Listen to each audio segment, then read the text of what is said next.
Father, we commit the rest of this session to you Bapa, kami memberikan sesi terakhir ini ke dalam tangan-Mu and pray that you will teach us what we need most. dan berdoa kiranya Tuhan yang mengajarkan kami apa yang paling kami butuhkan. And we thank you for all that has gone before, Dan kami bersyukur untuk apa yang telah kami kerjakan for those who have spoken and those who have sung, dan bagi mereka yang telah berkata-kata dan yang telah memuji Tuhan. and most of all, we are hungry for you. Dan terutama Tuhan, kami lapar akan Engkau. And we pray that you will touch our hearts Dan kami berdoa bahwa Engkau akan menyentuh hati kami and always make us more like you. dan selalu membentuk kami untuk semakin serupa dengan Engkau. In the name of Jesus, your Son. Dalam nama Tuhan Yesus, anak-Mu. Amen. Amin. I'm also looking at nature miracles. Saya juga mau melaporkan mengenai mukjizat alam, Because these are normally not considered psychosomatic either. karena ini tentu saja tidak akan dianggap sebagai psikosomatis. You normally don't have a psychosomatic storm. Ya, biasanya tidak ada badai karena psikosomatis. There are actually a number of reports of these from Indonesia. Ya, ada beberapa laporan ini adalah dari Indonesia. During several of the historic revivals. Ya, selama beberapa sejarah kebangkitan rohani, During the height of the revival in West Timor, ya, pada puncak daripada kebangkitan rohani di Timor Barat, there were a number of reports, ada beberapa laporan. and some reports were disputed, Ada laporan-laporan yang mungkin diperdebatkan. and some reports were more believed. Beberapa laporan itu lebih bisa dipercaya.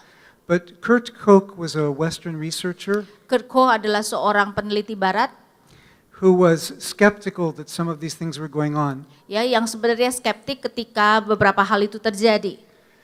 And he came to West Timor during the height of the revival. Dan dia datang ke Timor Barat itu pada waktu puncak daripada kebangkitan rohani tersebut. And noted to his astonishment Dan yang membuat dia terkejut adalah dia melihat, that he saw a number of blind eyes opened dia benar-benar melihat beberapa orang atau mata-mata yang buta dicelikkan. and saw water turn to wine. Dia melihat juga air berubah menjadi anggur. I don't know as much about Petrus Octavianus, Ya, saya tidak terlalu tahu mengenai Petrus Octavianus. but I hear that he's well known here. Saya dengar bahwa dia terkenal di Indonesia. The report is that rain was starting to disperse the conference, Ya, laporannya adalah karena hujan banyak orang yang mulai di satu conference kemudian mulai pergi he commanded it to stop, and it did. dan dia memerintahkan supaya hujan itu stop dan ternyata hujan stop. And again, Kurt Koch interviewed witnesses of this. Kurt Koch kembali menginterview para saksi mata. I didn't witness this, Saya tidak menyaksikan ini. but years ago during a campus ministry meeting, Beberapa tahun yang lalu pada waktu kami mengadakan pelayanan kampus, we were getting ready to have an outreach to our campus. ya, kami sedang bersiap-siap untuk melakukan penjangkauan bagi kampus kami, And some Christian students from another campus had come to help dan us. beberapa mahasiswa dari kampus yang lain datang untuk membantu kami. But it was pouring down rain, Tetapi kemudian hujan lebat turun and it was, according to the weather forecast, it was going to pour down rain all day long. dan menurut ramalan cuaca, hujan itu akan terus selama sepanjang hari. Well, one of the second-year students from one of the other schools Dan kemudian salah satu mahasiswa tingkat 2 dari kampus yang lain itu said, "Let's pray." berkata, ayolah mari kita berdoa. And she prayed for the rain to stop. Dan dia berdoa supaya hujan berhenti. And after we said amen, Dan setelah kami mengatakan amin, it was just like the drip coming from a faucet that's been turned off. ya sepertinya hanya tinggal titik-titik seperti kalau kita menutup keran, ya tinggal tetes-tetes terakhir saja yang turun. Within a few minutes, it cleared up, Dalam berapa menit saja semuanya itu langit menjadi cerah, and the sun came out, ya matahari terbit and there was no more rain that day. dan tidak ada lagi hujan sepanjang hari itu. Now, of course, this wasn't just praying that there wouldn't be rain for convenience sake. Tentu saja ini bukan soal kita berdoa tidak ada hujan untuk kenyamanan kita. because I forgot to bring an umbrella. karena saya lupa bawa payung. But this was for the Lord's honor. Tetapi ini adalah untuk kemuliaan Allah. There are a number of other reports of nature miracles. Dan ada beberapa laporan mengenai mujizat alam. Have any of you heard of Watchman Nee? Ada yang pernah mendengar Watchman Nee? John Sung was actually much more known for miracles in China at that time. Sebenarnya John Sung lebih dikenal untuk mujizatnya di China pada waktu itu. And I talked about him more yesterday or the day before. Yes, dan saya berbicara tentang John Sung lebih kemarin atau kemarin dulu. But Watchman Nee also reports a nature miracle. Tetapi Watchman Nee juga melaporkan tentang mujizat alam. When he was young, Ketika ia masih muda, he and some friends were out doing evangelism in a village. ya dia dan beberapa teman melakukan penginjilan di sebuah desa, And some of the people in the village dan beberapa orang di desa itu were making fun of them, sedang merendahkan, meremehkan mereka. saying, "Why would we believe in your God? Dan mengatakan, kenapa kami harus percaya kepada Allahmu? Our God is stronger." Ya, Allah kami lebih kuat. For well over 200 years, Yes, lebih dari 270 tahun, it's never rained on the day that our priests schedule the festival. maka hujan tidak pernah turun ketika imam kami menjadwalkan perayaan atau festival. I suppose they always scheduled it during dry season. Ya, mungkin mereka selalu menjadwalkannya pada musim kering. But in any case, 200 years is a long time. Tetapi walaupun demikian 200 tahun itu adalah waktu yang sangat panjang. One of the Christians said, "This year it's going to rain on that day." Ya, dan salah satu orang Kristen kemudian mengatakan hari ini pada waktu festival akan turun hujan. People laughed at him. Ya, mereka mentertawakan dia. He went back and told the others. Dan dia kemudian kembali dan memberitahukan teman-temannya. They said, "You should not have done that. Dan teman-teman mengatakan kamu tidak seharusnya berkata seperti itu. If it doesn't rain on that day, no one will listen to us." Kalau hari itu tidak hujan, maka tidak ada lagi orang lain yang akan mendengarkan kita. But no one was listening to them anyway. Tetapi sebenarnya tidak ada orang yang mendengarkan mereka juga. So they began to pray. Ya, jadi mereka mulai berdoa. On that day, it poured down rain. Dan betul pada hari itu hujan dicurahkan. It was the biggest rainstorm they had had in years. Itu adalah hujan badai yang terbesar yang mereka alami di dalam tahun-tahun itu. The priest said, "Sorry, we made a mistake." Dan si imam berkata, maaf kami melakukan kesalahan. And they rescheduled the festival. Maka mereka menjadwalkan ulang festival itu. This time the Christians boldly said it will rain on that day too. Kali ini orang-orang Kristen dengan berani mengatakan hari yang dijadwalkan itu juga akan turun hujan. On that day it poured down rain. Dan kembali hari itu hujan turun dengan lebat. The priests were carrying the statue of their God. Ya, pada waktu itu si imam memikul patung Allahnya, The rain swept them off their feet. dan hujan itu membuat dia tergelincir The statue was broken. dan patung itu hancur. And many, many people in that village came to follow Christ. Dan banyak orang dalam desa itu, di desa itu kemudian datang mengikut Yesus. My colleague in Hebrew Bible, Rekan Old kerja Testament. saya di yang mengajarkan perjanjian lama, at the seminary where I taught before, di seminari yang dulunya saya bekerja, one of my best friends salah satu teman baiknya who grew up in Nigeria, yang besar di Nigeria, his father was planting churches in an unevangelized part of Nigeria. ya ayahnya itu mendirikan gereja-gereja di tempat-tempat yang belum pernah diinjili di Nigeria. When my friend was just a boy. Ketika teman saya itu masih seorang anak. And they had come to one village and were getting a house ready to live in. Dan mereka datang di satu desa dan menyiapkan satu rumah untuk mereka tinggal. But it was going to take 4 more days to get a roof on this home. Tetapi memerlukan 4 hari untuk memasang atapnya. Yet it was rainy season. Sedangkan itu adalah musim hujan. So people were making fun of him, Jadi orang-orang mentertawakan mereka. saying everything you have will get ruined. Ya, mengatakan wah segala sesuatu yang mereka kerjakan akan hancur semua. And the father said, "It's not going to rain, 1 drop of rain. Dan ayah kemudian mengatakan tidak akan ada setetes hujan pun. Not 1 drop of rain on this village until I have a roof on my house." Ya, tidak ada setetes hujan pun di desa ini sampai saya mempunyai atap di rumah saya. People laughed at him and left. Ya, semua orang tertawa dan pergi. He fell on his face and said, "Oh God, what have I done?" Dan kemudian dia menyadari juga dan bertanya pada Tuhan, Tuhan apa yang sudah aku lakukan? But for the next 4 days, Tetapi selama 4 hari berikut ini, until he had the roof on his house, sampai dia menyelesaikan atap dalam rumahnya, it didn't rain one drop of rain in that village, tidak ada hujan setetes pun di desa itu. even though it was raining all around the village. Walaupun itu hujan di sekeliling di sekitar desa tersebut. And at the end of those 4 days, Dan setelah 4 hari tersebut, there was only one person in that village who had not become a Christian. hanya ada satu orang di desa itu yang tidak menjadi Kristen.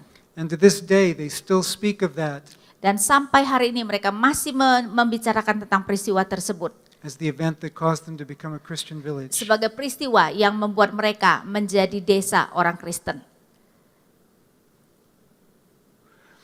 Scholars who claim that eyewitnesses could not report experiences such as these simply reveal their own very limited exposure to the Para world. ahli yang mengklaim bahwa saksi mata tidak mungkin dapat memberitakan atau melaporkan pengalaman seperti ini sebenarnya hanya menunjukkan kepada kita betapa terbatasnya pengenalan mereka akan dunia.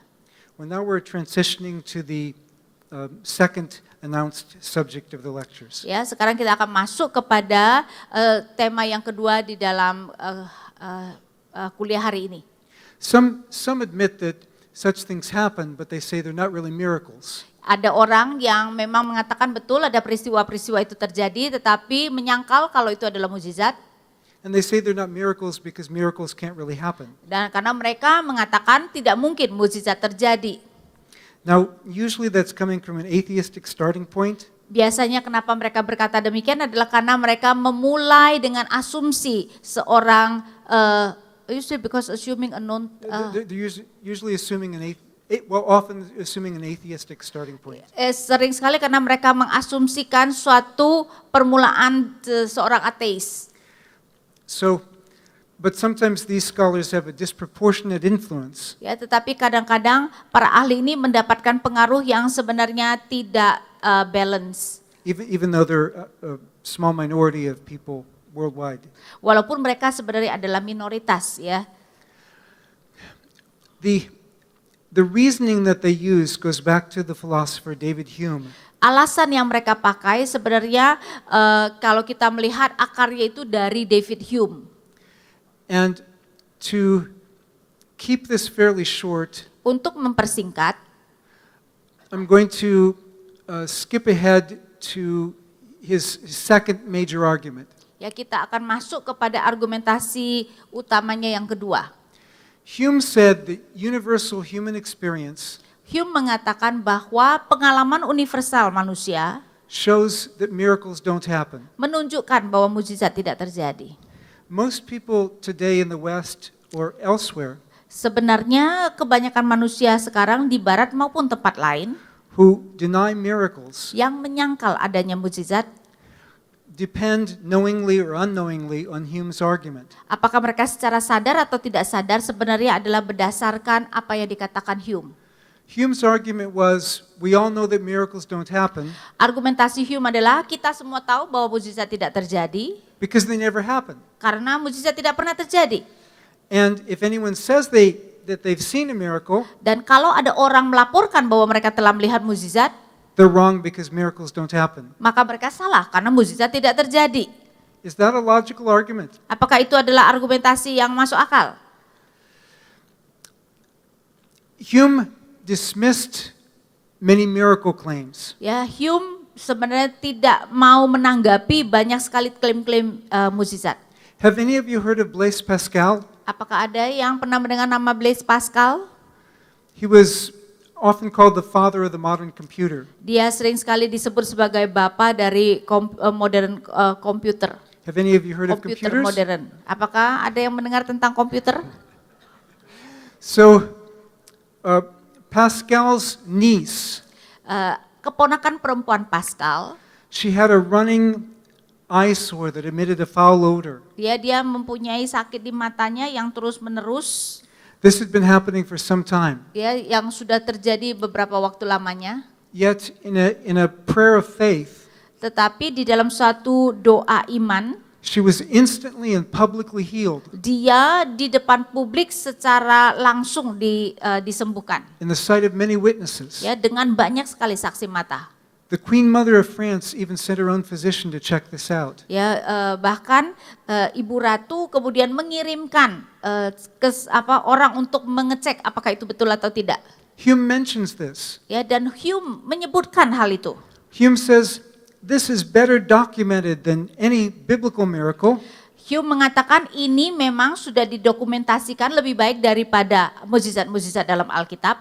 It's public, Ini ada di depan umum, secara publik, many witnesses, banyak kesaksian, medical documentation. ada dokumentasi medis.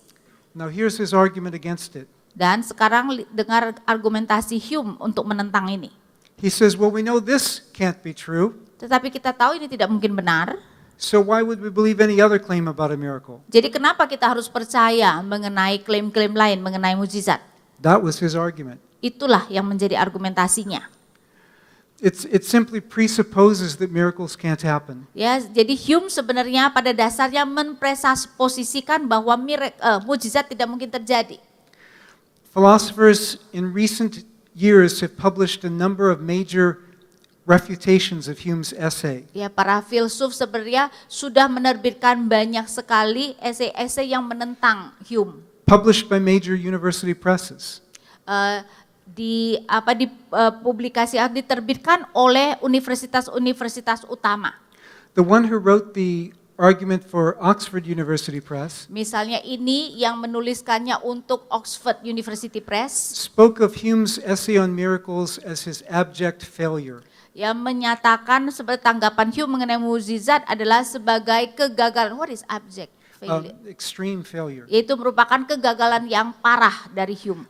And someone said, well, you just don't like Hume's argument because you're a Christian. Ya, ada orang yang kemudian mengatakan kepada dia, kamu tidak suka argumentasi Hume karena kamu adalah orang Kristen. To which the author responded, Tetapi kemudian penulis ini berkata, I'm not a Christian, I just Saya- thought it was a bad argument. saya bukan Kristen, saya hanya melihat bahwa argumentasi Hume itu sangat parah. One of Hume's points against witnesses for miracles Salah satu poin Hume yang menentang mengenai saksi mata bagi mukjizat, Hume said that only ignorant and barbarous peoples believe in miracles. Hume berkata bahwa hanya orang-orang yang tidak tahu apa-apa dan barbar, ya, atau orang tidak berpendidikan begitu, yang percaya pada mukjizat. If somebody said that today, we'd call them a racist bigot. Ya, kalau seseorang berani mengatakan seperti itu, kita mengatakan itu adalah orang yang rasis, yang mendiskriminasi. Which Hume was. Dan sebenarnya Hume memang adalah orang yang seperti demikian. Many people continue to defend slavery for a couple generations based on Hume's argument for it. Ya, pada waktu itu banyak orang yang mendukung perbudakan karena mereka mengambil apa yang Hume katakan. Hume said that all great inventions and technology and art Hume mengatakan bahwa semua penemuan-penemuan besar, teknologi dan seni was produced only by white civilizations, hanya diproduksi oleh masyarakat kulit putih.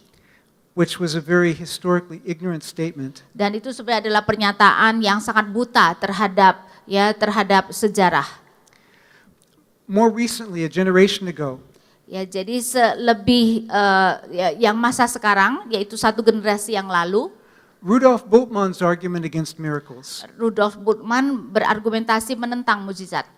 was that mature modern people don't believe in miracles. Dia mengatakan bahwa manusia modern yang matang, yang dewasa tidak percaya kepada mukjizat. A lot of Bultmann's arguments have been refuted in the past generation. Ya, dan banyak sekali argumentasi Bultmann sebenarnya sudah ditolak oleh generasi sebelumnya. And by the time I was doing my doctoral work, the place had only one remaining follower of Bultmann. Ya, ketika saya melakukan doktoral saya, tempat saya hanya tinggal satu pengikut Bultmann. And I made the point that Bultmann doesn't make an argument against miracles. Ya, poin saya yang saya lakukan adalah bahwa Bultmann sebenarnya tidak memberikan argumentasi menentang mukjizat. He simply says no one in the modern world believes in miracles. Dia hanya mengatakan bahwa tidak ada orang di dunia modern yang matang yang akan percaya pada mukjizat. And thereby excludes from the modern world Dan itu berarti dia mengeluarkan dari dunia modern all traditional Jews, semua orang Yahudi tradisional, traditional Christians, orang Kristen tradisional, traditional Muslims, orang Islam tradisional, traditional tribal religions, suku-suku agama-agama suku tradisional, and everybody else who wasn't part of his mid-20th century Western elite. dan setiap orang yang tidak tercakup di dalam elit dia yang yaitu orang-orang di antara abad pertengahan ke-20 yang elit. In fact, he excluded from the modern world most of the PhD students in that class. Ya, bahkan seperti dia mengeluarkan dari definisi modern dunia modernnya hampir semua murid-murid PhD di kelasnya. Scholars from around the world have challenged his view as ethnocentric. Kebanyakan ahli seluruh dunia telah menantang pandangannya dan mengatakan itu adalah ethnocentric. Ethnocentric is like racially Ya, biased. ethnocentric yaitu bias secara ras. Justo Gonzalez, citing Latino churches. Justo Gonzalez misalnya dia mengutip mengenai Latin gereja-gereja America. Latino, uh, Amerika Latin ya. Shows that, hey, what Bultmann says can't happen happens all the time in our churches. Mengatakan bahwa apa yang Bultmann katakan tidak mungkin terjadi, sebenarnya terjadi, sering sekali terjadi di dalam gereja kami. Hua Yung, the retired Methodist bishop of Malaysia, Wayang seorang uskup metodis dari Malaysia yang sudah pensiun, says Bultmann doesn't understand the realities of Asia. mengatakan Bultmann tidak mengerti realita yang ada, yang terjadi di Asia. Well, Hume says that we just know that eyewitnesses don't claim miracles. Hume mengatakan kita semua tahu bahwa tidak ada saksi mata tentang mukjizat. Or if they do, there's so few of them, it runs against universal human Ataupun experience. kalau ada itu terlalu sedikit dan itu menentang pengalaman universal manusia. Bultmann says nobody in the modern world believes in miracles. Bultmann mengatakan tidak ada orang di dunia modern percaya pada mukjizat. So let's see how widespread healing claims are. Tapi coba kita lihat berapa tersebarnya sebenarnya mukjizat itu terjadi atau penyembuhan, klaim penyembuhan itu terjadi. I'm going to start with churches known for that emphasis. Dan saya akan memulai dengan gereja-gereja yang terkenal dengan penekanan akan hal itu. Although these are not by any means the only churches that talk about it. Tetapi bukan hanya gereja-gereja ini yang sebenarnya berbicara tentang penyembuhan tersebut. Today, major academic studies are being done about global Pentecostal and charismatic healing. Dan sekarang studi akademis yang mayor sudah dilakukan terhadap ya global Pentekostal, penyembuhan global Pentekostal dan karismatik. This one published by Oxford. Dan ini satu ini diterbitkan oleh Oxford. There was a 2006 Pew survey. Dan dilakukan suatu survei di tahun 2006 terhadap gereja. Pew survey is very respected for very accurate surveys. Ya, dan Pew Survey merupakan suatu survei yang sangat dihormati karena sangat akurat. They surveyed Pentecostals and charismatics in just 10 countries. Mereka kemudian melakukan survei terhadap Pentekostal dan karismatik di hanya 10 negara. And just running through the countries. Ya, jadi saya hanya menunjukkan negara-negara itu. For just these 10 countries, Hanya untuk 10 negara ini, and for just the Pentecostals and charismatics in these countries, dan hanya kalau kita berbicara tentang gereja-gereja Pentakosta dan Protestan, karismatik, Protestan, the estimated total of those who claim to have witnessed divine healings perkiraan dari para saksi mata yang mengklaim bahwa mereka telah menyaksikan penyembuhan ilahi, comes out to about 200 million people. itu adalah kira-kira 200 juta orang. Now, nobody is going to say that all of these are genuine healings. Tentu saja kita atau tidak ada orang yang mengatakan semua yang diklaim itu adalah merupakan penyembuhan yang sungguh terjadi. But it does make it difficult to say that nobody claims to be eyewitnesses of healings. Tetapi akan sulit mengatakan bahwa tidak ada orang yang mengklaim bahwa mereka menyaksikan penyembuhan ilahi. Something more striking Yang lebih mengejutkan lagi is that the survey also mentioned other Christians, Survei itu juga menyebutkan mengenai orang-orang Kristen lainnya, of those who don't claim to be Pentecostal or charismatic. mereka yang bukan orang-orang Pantekostal dan karismatik. About 39% in these countries claim to have witnessed divine healing. Sekitar 39% orang-orang tersebut ya yang bukan Pantekostal dan karismatik mengklaim bahwa mereka telah menyaksikan penyembuhan ilahi. So we may be talking about more than 1/3 of Christians. Ini kita berbicara tentang mungkin lebih dari 1/3 orang Kristen. Now, surveys are estimates, Survei tentu saja adalah perkiraan. but it looks like we're talking about hundreds of millions of people. Tetapi sepertinya kita berbicara tentang ratusan juta orang. So it's irresponsible to say, well, nobody in the modern world believes in miracles. Jadi adalah sangat tidak bertanggung jawab kalau mengatakan bahwa tidak ada orang di dunia modern percaya pada mukjizat. It's irresponsible to say, nobody in the modern world claims to have seen miracles. Ya, adalah sangat tidak bertanggung jawab mengatakan bahwa orang di dunia modern tidak mengklaim bahwa mereka menyaksikan mukjizat. Even in the US, Bahkan di Amerika, where there are a lot of skeptics, di mana cukup banyak orang yang skeptik, over 1/3 of Americans claim to have witnessed divine healing. lebih banyak dari 1/3 Amerika yang mengklaim bahwa mereka telah menyaksikan atau mengalami penyembuhan ilahi. And this is not only among Christians. Dan ini bukan hanya terjadi di antara orang Kristen. The point is not what proportion of these claims involve divine activity. Poinnya bukan berapa persentase daripada klaim-klaim ini yang mengandung penyembuhan ilahi. The point is whether Hume's argument about universal experience works. Tetapi klaimnya adalah apakah kita melihat bahwa pernyataan klaim mengenai tidak ada orang secara universal mengalami mukjizat itu sebenarnya merupakan suatu pernyataan yang benar. You can't simply start with a presupposition about universal human experience Kamu tidak boleh begitu saja memulai dengan presuposisi mengenai pengalaman universal manusia when you have hundreds of millions of people claiming a different experience. ketika ada ratusan juta orang yang mengklaim bahwa mereka mempunyai pengalaman tersebut. It's not only people who start with Christian premises Dan itu bukan hanya orang-orang yang memulai dengan presuposisi Kristen who claim to have witnessed miracles in the name of Jesus. yang mengklaim bahwa mereka menjadi saksi mata dari mukjizat yang mengatasnamakan kuasa Yesus.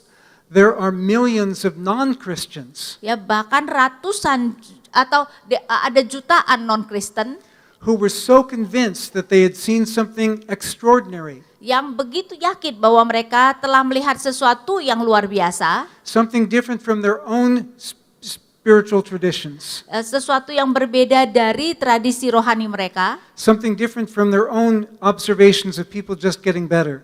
ya berbeda dari pengamatan mereka yang biasa tentang bagaimana orang menjadi lebih sembuh atau lebih baik.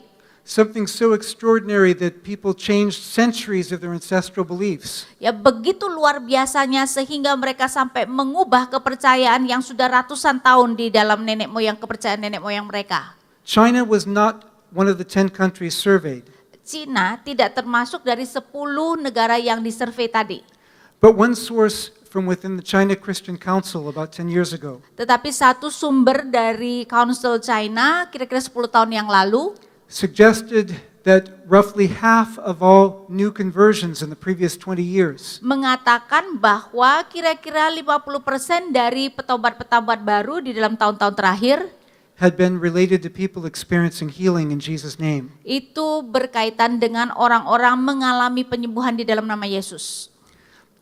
Sources from within the rural house churches Kemudian sumber dari antara gereja-gereja rumah di pedesaan have estimated as high as 90%. memperkirakan bahkan sampai 90%.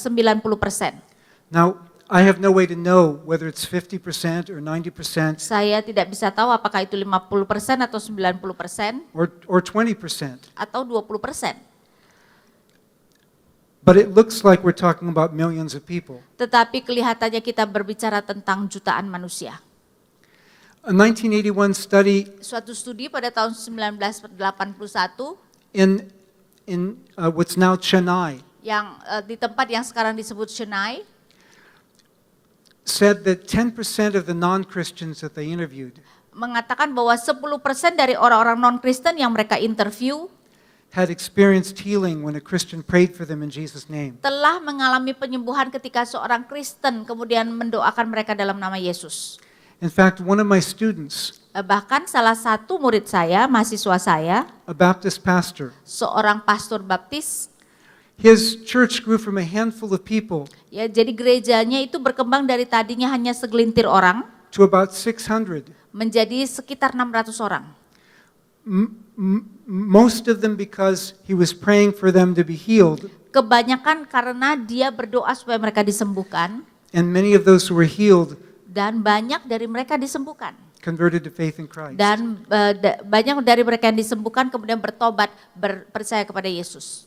It's been estimated that roughly 70% Diperkirakan bahwa kira-kira 70% of rapid evangelical growth in the past 3 decades kira-kira 70% dari pertumbuhan yang sangat cepat di dalam orang-orang Injili di 30 tahun terakhir has been connected with signs and wonders. itu berkaitan dengan tanda-tanda dan mukjizat.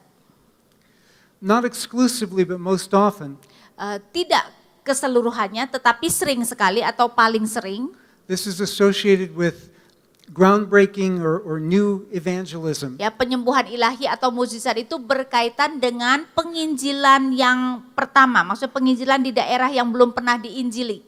Of course, God can do miracles anywhere, Tentu saja Allah dapat melakukan mukjizat di mana saja, but it seems to happen most often tetapi kelihatannya mukjizat paling sering terjadi is God is reaching out to people who have not heard the gospel before. ketika Allah sedang menjangkau orang-orang yang belum pernah mendengarkan Injil sebelumnya.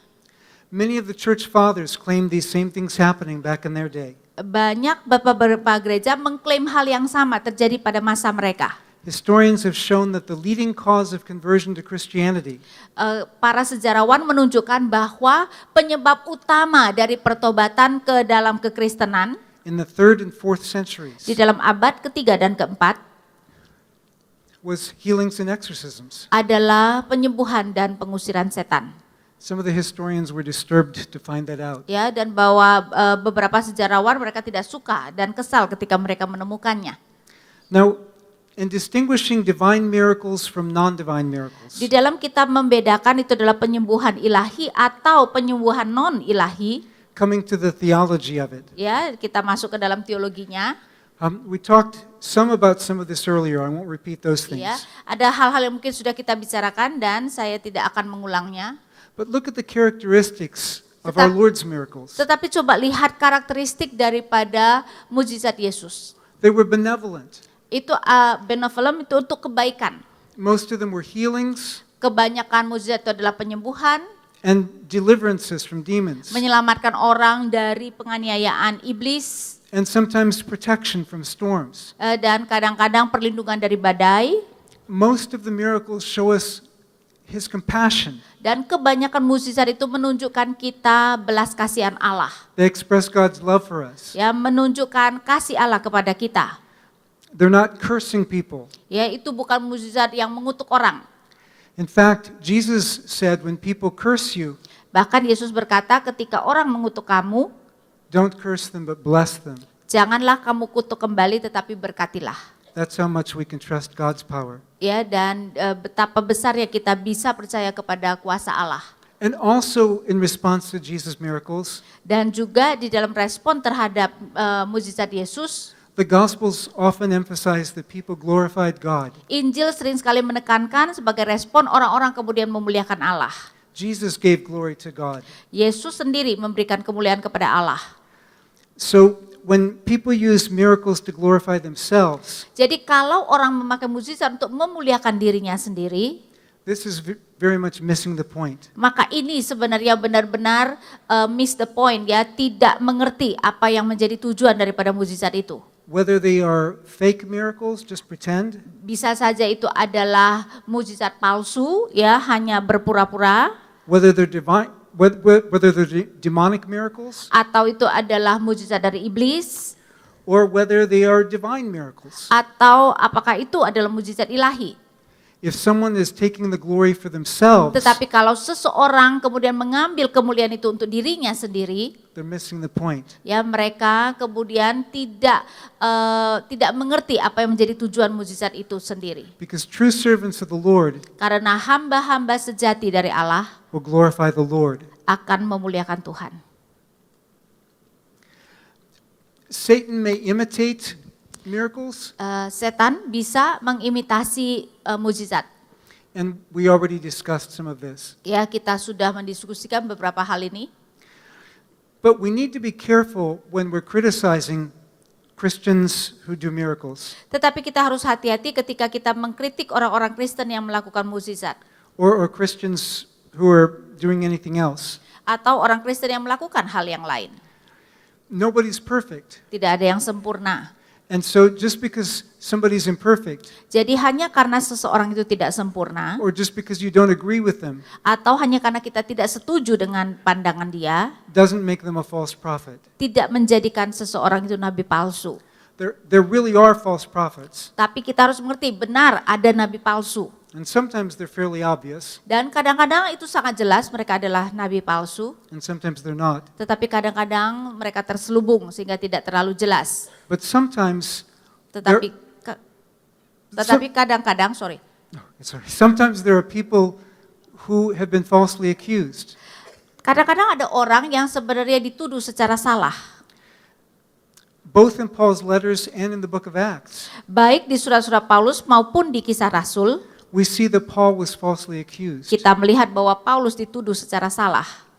And so sometimes when you're doing a work for the Lord, Jadi kadang-kadang ketika kamu berkarya bagi Tuhan, false rumors will spread ya rumor yang salah, yang tidak benar akan tersebar, because Satan likes to stir division. karena setan sering sekali mau menyebabkan perpecahan. Even in the case of somebody who had sinned, Ya bahkan di dalam kasus seseorang yang telah berdosa, in 2 Corinthians chapter 2, di dalam 2 Korintus 2, when the person repented, ketika orang itu bertobat, Paul said, "Forgive him," Paulus berkata, ampunilah dia.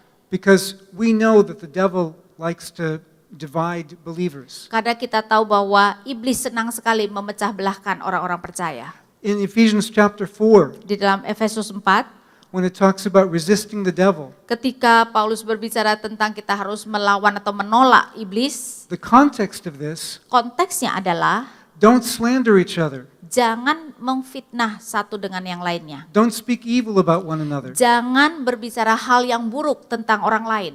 Love one another. Kasihilah sesama. Forgive one another. Ya, salinglah mengampuni. And sometimes we have churches with different gifts Dan kadang-kadang kita mempunyai gereja-gereja dengan karunia-karunia yang berbeda, that criticize one another, yang saling mengkritik. when really we need to work together for God's kingdom. Padahal seharusnya kita harus bekerja sama untuk kemuliaan kerajaan Allah. I mean, you may hear of a group of churches, Ya, saudara mungkin mendengar ada grup gereja-gereja, and some of the churches in that group maybe have some very, very strange ideas. ya, dan mungkin ada kelompok-kelompok di dalam grup itu mempunyai ide-ide yang sangat aneh. But some others may be our brothers and sisters we need to work with. Tetapi mungkin yang lain adalah saudara-saudara seiman yang harus kita bisa bekerja sama. Jesus' chief commandment Perintah utama Yesus is love, adalah kasih. and we always need to keep that foremost. Ya, dan kita harus selalu paling mengingat itu. As for false prophets, Sedangkan mengenai nabi-nabi palsu, if they call us to if they call us to other gods, clearly the false prophets. jika nabi-nabi itu mengajak kita untuk menyembah Allah lain, jelas mereka adalah nabi palsu.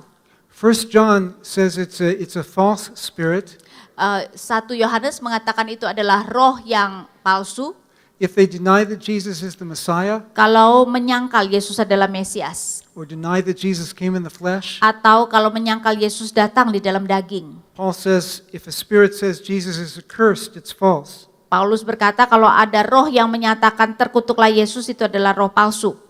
There are also false prophets if they promote immorality. Dan itu juga adalah nabi palsu jika mereka mengajak kita melakukan hal-hal yang tidak bermoral. We see that in Revelation and elsewhere. Ya, kita bisa melihatnya di Wahyu dan tempat lain.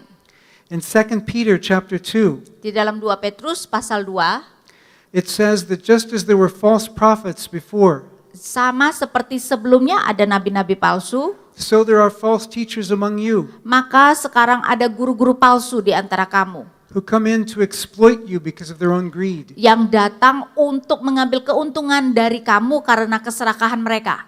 Those who exploit God's people Mereka yang mengambil untung dari umat Allah are false prophets. adalah nabi palsu. But again, Tetapi sekali lagi, slander and gossip are very serious sins. fitnah dan gosip adalah dosa-dosa yang sangat serius. So we need to be careful whom we call a false prophet. Karena itu kita harus sangat hati-hati siapa yang kita panggil atau sebut sebagai nabi palsu. You can't just assume every accusation is true without Kita- checking them out. Kita tidak boleh mengasumsikan setiap tuduhan yang diberikan orang itu adalah benar tanpa kita mengujinya.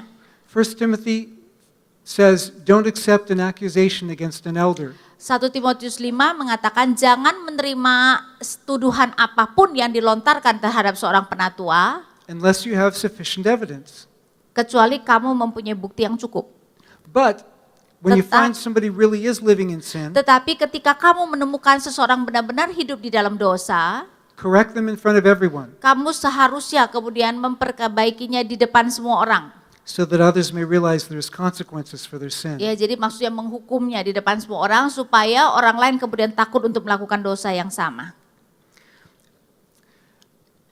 Now, I don't know the Indonesian context very well, Saya tidak tahu mengenai konteks Indonesia dengan baik, but some people have asked me to be practical. tetapi beberapa orang meminta saya untuk melakukan hal-hal yang praktis. So I'm going to give a hypothetical kind of situation. Jadi saya akan memberikan suatu situasi hipotesa, ya. Jadi bukan benar-benar tapi suatu asumsi lah, misalnya. Based on my very small knowledge. Ya, berdasarkan pengetahuan saya yang sedikit. But do you have some churches that pretty much treat all Pentecostals as bad? Apakah ada gereja-gereja yang menganggap semua gereja Pantekosta itu buruk?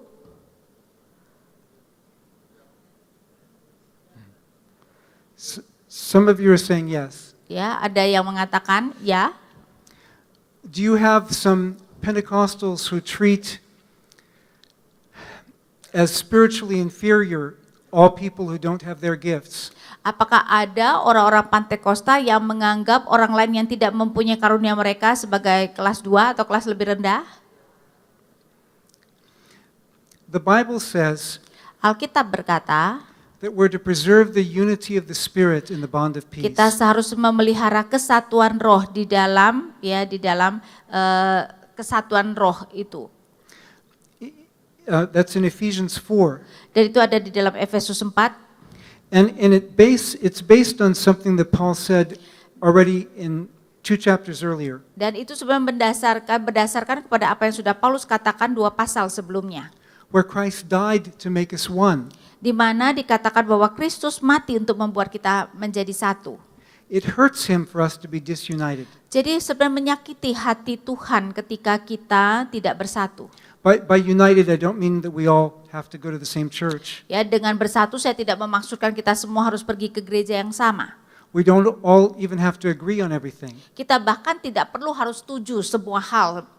In Romans chapter 14, Di dalam Roma 14, it speaks of people with different food customs. ya dibicarakan tentang orang-orang dengan kebiasaan makan yang berbeda atau makanan yang berbeda. And different holy days. Ya, dan hari-hari raya atau hari-hari raya yang berbeda. And Paul says, don't be divided over these things. Dan Paulus berkata, jangan gara-gara hal itu kita terpecah. Respect one another. Ya, hormatilah yang lain. Because if we are following the same Lord Jesus, Karena jika kita mengikuti Tuhan Yesus yang sama, then we are brothers and sisters in Christ. maka kita adalah saudara-saudara seiman dalam Kristus. He shed his blood to make us one. Ya, dia menumpahkan darahnya untuk menjadikan kita satu. We are free to debate with one another. Kita bebas untuk saling berdebat, ya, berdebat satu dengan yang lainnya. We're free to disagree with one another. Kita bebas untuk tidak setuju satu dengan lainnya. But we should love one another enough Tetapi kita seharusnya cukup mengasihi satu dengan yang lainnya, that we would even give our lives for one another. ya, sehingga kita bahkan bersedia memberikan nyawa kita bagi yang lainnya. Now, that's not to say that everybody who claims to be Christian is one. Ya, itu tidak berarti bahwa semua orang yang mengklaim menjadi Kristen adalah satu. But sometimes we have stereotypes that we need to get over. Tetapi kadang-kadang ada stereotip yang kita harus atasi, ya, atau maksud kita hindari. And I'm ready for the next set of slides. Ya, sekarang kita masuk kepada slide yang Lain? I'm not sure how much time I have Tunggu. left. 17 minutes? Okay, thanks. Nope, that's not mine.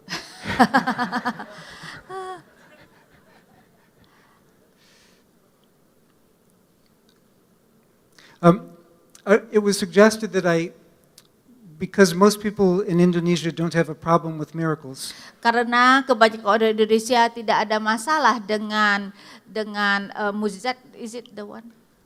I'll get there. Because most people in Indonesia don't have a problem with miracles, Karena kebanyakan orang Indonesia tidak ada masalah dengan mukjizat, that I should spend a little bit more time on the theology of miracles. karena itu kita seharusnya masuk lebih banyak ke dalam teologi mukjizat. If you look in Matthew chapter 11, Kalau kita melihat Matius 11 and also there's a parallel in Luke chapter 7, dan juga paralelnya di Lukas 7, for those of you who are advanced students of the Gospels, dan kalau saudara adalah sudah mahasiswa lanjut, ya, di dalam teologi, the material that Matthew and Luke share in common is often considered the earliest of our sources. ya, sumber-sumber yang dipakai baik Matius maupun Lukas itu sering sekali dilihat sebagai sumber-sumber yang paling awal. John the Baptist hears about Jesus' works. Yohanes Pembaptis mendengar tentang apa yang Tuhan Yesus lakukan. And when he hears about these works, Dan ketika dia mendengar apa yang Yesus lakukan, it says he questioned. dikatakan bahwa Yohanes Pembaptis mempertanyakan Yesus. He said, "Are you the one to come or should we look for someone else?" Ya, dia berkata, "Engkaukah yang akan datang itu atau haruskah kami menantikan orang lain?" Now this was important to John.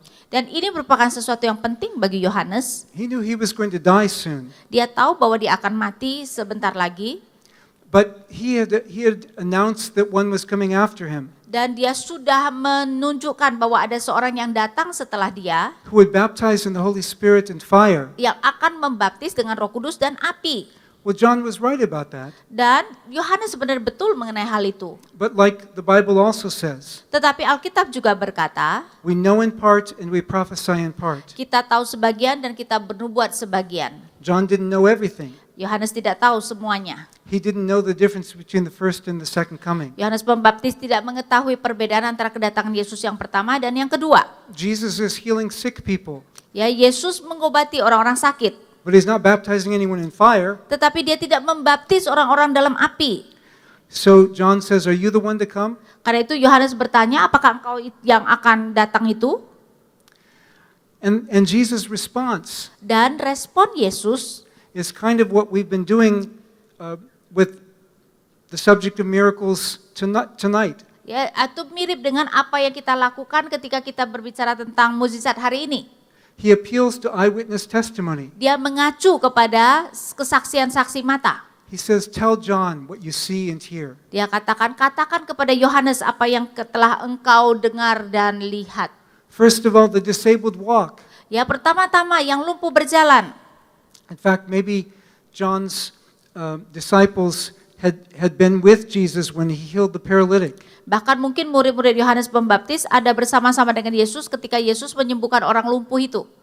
Jesus said, "The deaf hear." Yesus berkata, yang tuli mendengar. And we have examples of that in the Dan Gospels. kita juga mendapatkan contohnya di Injil. He speaks of the healing of the blind Dia berbicara tentang penyembuhan orang buta and the raising of the dead. dan orang mati dibangkitkan.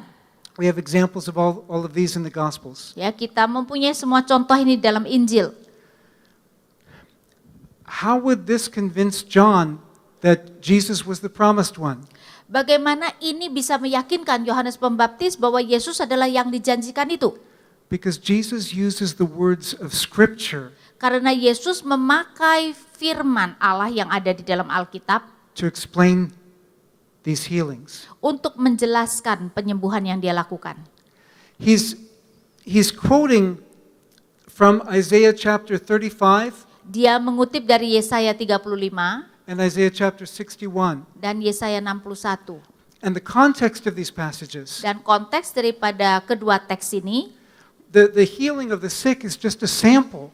bahwa penyembuhan dari orang-orang sakit itu hanyalah sebagai contoh. Because the context is the restoration of God's people. Karena konteksnya sebenarnya adalah pemulihan daripada umat Allah. The context is a new heaven and a new earth. Konteksnya adalah langit baru dan bumi baru. Jesus' healings Penyembuhan Yesus were just a sample, hanyalah contoh saja. just a foretaste of what God had promised. Hanyalah cicipan awal saja dari apa yang sudah Tuhan janjikan. Because God has promised the whole renewal of this earth. Karena Allah telah menjanjikan pemulihan, ya, pembaharuan daripada keseluruhan bumi ini. Scholars often speak of how the kingdom is already and also not yet. Para ahli sering sekali berkata bahwa kerajaan ini sudah datang, tetapi not yet, belum dalam kepenuhannya. Like Jesus' parable of the mustard seed, Ya, seperti perumpamaan Yesus tentang biji sesawi, or Hebrews chapter 6 atau Ibrani pasal 6. says we have tasted of the powers of the age to come. Dan mengatakan kita telah mencicip kuasa mengenai masa yang akan datang. Or 1 Corinthians chapter 2, Atau 1 Korintus 2.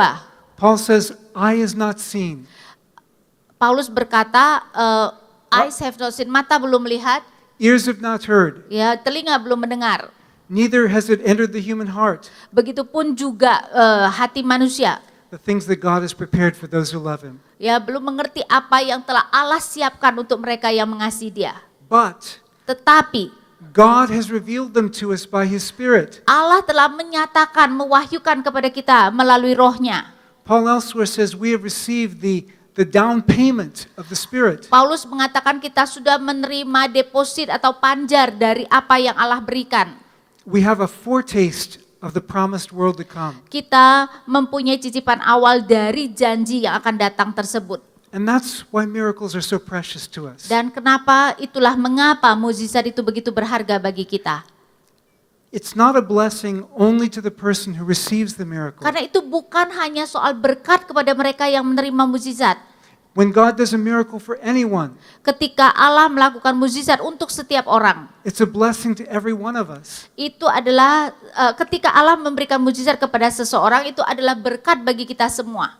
Because it's a reminder of God's promise to all of Karena us. itu adalah mengingatkan kita kepada janji Allah kepada setiap kita. It's a reminder that the King who has come Ini adalah suatu mengingatkan kita tentang seorang raja yang telah datang. the King who introduced his kingdom, Seorang raja yang telah memperkenalkan kerajaannya. is coming back to establish his kingdom fully. Dan dia akan datang kembali untuk meneguhkan kerajaannya dalam kepenuhannya. When God heals anyone, Ketika Allah menyembuhkan seseorang, that healing in this life is temporary. maka penyembuhan di dalam kehidupan itu hanya temporer saja, sementara saja. If the Lord tarries, we will all die.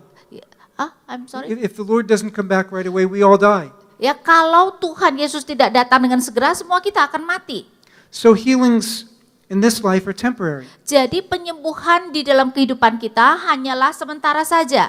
They're a great blessing, Itu adalah berkat yang besar, but what they point to tetapi apa yang ditunjuk oleh berkat itu is a time when there will be no more suffering, adalah waktu di mana tidak akan ada lagi penderitaan. a time when death will be no more, Adalah waktu di mana tidak ada lagi kematian. a time when our Lord will wipe away every tear from our eyes. Waktu di mana Tuhan akan menghapuskan setiap air mata dari muka kita. The Lord is already with us, Tuhan sudah beserta kita. and He gives us these as a reminder. Dan Dia memberikan semua ini sebagai suatu sebagai suatu ingatan untuk mengingatkan kita. Sometimes we feel broken if we don't receive a particular miracle. Ya, kadang-kadang kita merasa hancur ketika kita tidak menerima mukjizat tertentu. Well, sometimes you may get the miracle later, Kadang-kadang mungkin kamu akan mendapatkan mukjizat itu di kemudian hari. but whether or not we get that miracle, Tetapi apakah kita menerima atau mendapatkan mukjizat itu atau tidak? someday there is perfect healing for all of us. Suatu hari akan ada suatu penyembuhan yang sempurna bagi semua kita. Then Jesus gives a further message to John the Baptist. Dan kemudian Yesus memberikan pesan berikutnya kepada Yohanes Pembaptis. He warns of, says, "Blessed are those who keep from stumbling over me." Dan dikatakan berbahagialah orang yang tidak menjadi kecewa dan menolak aku. John, make sure you continue to have faith. Ya, dia mau mengatakan Yohanes Pembaptis, pastikan bahwa kamu terus memelihara imanmu. That's a call not only to those who are being healed, Dan itu adalah suatu panggilan bukan saja kepada mereka yang disembuhkan, but also to John who was facing execution. tetapi juga kepada Yohanes yang menghadapi kematian atau eksekusi nantinya. We have many examples of faith here. Kita memiliki banyak sekali contoh mengenai iman di sini. The leper who humbles himself before Jesus. Seorang penderita kusta yang merendahkan dirinya di hadapan Tuhan, di hadapan Yesus. The Bible says God is far from the arrogant. Ya, Alkitab mengatakan bahwa Allah itu jauh dari orang-orang sombong, But he's close to those who are humble. tetapi dekat kepada orang-orang yang rendah hati. That is, those who realize who they are and who God is. Yaitu mereka yang menyadari siapa diri mereka dan siapa Allah. Because when we recognize who we are before God, Karena ketika kita menyadari siapa kita di hadapan Allah, we have to be humble. ya kita harus rendah hati. But he says, Lord, if you are willing, Dan penderita kusta itu mengatakan, Tuhan jika engkau bersedia. that's not a lack of faith. Itu bukan karena kurang iman. It's a recognition of the great power of Jesus. Itu adalah suatu kesadaran akan kuasa yang begitu besar dari Yesus. Jesus is willing. Ya, Yesus bersedia. Jesus praises the faith of the centurion. Yesus memuji iman seorang perwira. The centurion who's not even part of Israel. Seorang perwira yang bahkan bukan merupakan bagian dari Israel. But the centurion says, Lord, if you just speak the word, Tetapi perwira itu mengatakan, Tuhan kalau saja engkau mengucapkan perkataan itu, my servant will be healed. hambaku akan disembuhkan. I understand how authority works. Saya mengerti bagaimana otoritas bekerja. If I give a command, people obey me Kalau saya memberikan perintah, bawahanku akan taat kepadaku. because I am backed by the authority of the Roman Empire. Karena aku didukung oleh otoritas dari kerajaan Romawi. He says, Jesus, Dia mengatakan, Yesus, I know that you are backed by the authority of God. aku tahu bahwa engkau didukung oleh otoritas dari Allah. Whatever you speak will be done. Apa yang kau katakan akan dilakukan, akan terjadi. He had absolute faith in Jesus' power. Dia mempunyai iman yang absolut terhadap kuasa Yesus. We see the paralytics Kita melihat yang orang lumpuh, who let the man down through the roof. ya, yang dibawa I'm teman-temannya. sorry. The friends of the paralytic let the paralytic down through the roof. Ya, kita melihat teman-teman orang lumpuh yang menurunkan temannya dari atas atap. I am grateful for a translator who covers up my mistakes. You see the woman with the flow of blood. Ya, kita melihat seorang perempuan pendarahan yang menderita pendarahan. She had desperate faith. Dia mempunyai iman di dalam keterdesakannya. Leviticus 15 Imamat 15 says that she wasn't supposed to be out touching people. menyatakan bahwa perempuan ini sebenarnya tidak boleh menyentuh orang. Under Old Testament law, her flow of blood made unclean anyone she touched. Ya, di dalam hukum perjanjian lama, kenajisan dia karena dia berdarah itu akan menyebabkan siapapun yang dia sentuh menjadi tidak najis. Anyone whose Maksudnya tidak tahir, menjadi najis ya. anyone whose clothes she touched became unclean. Ya, setiap orang yang jubahnya disentuh dia menjadi najis. But when she stretched out her hand to touch Jesus' garment, Ketika dia kemudian menjangkau, mengulurkan tangannya menyentuh baju Yesus, she became clean. dia menjadi tahir. And Jesus turned and made her confess what she'd done. Dan Yesus kemudian berbalik dan membuat perempuan itu harus mengakui apa yang telah dia lakukan.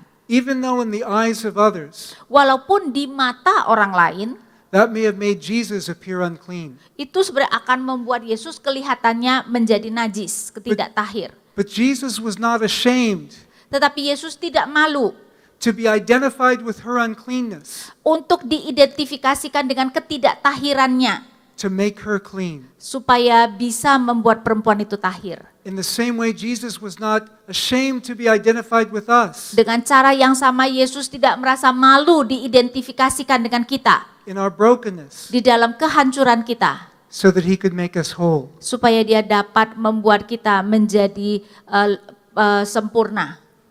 And we see many other people who just, they were so desperate, they had to get to Jesus. Kita melihat ada orang-orang yang begitu terdesak, mereka mau tidak mau harus datang pada Yesus.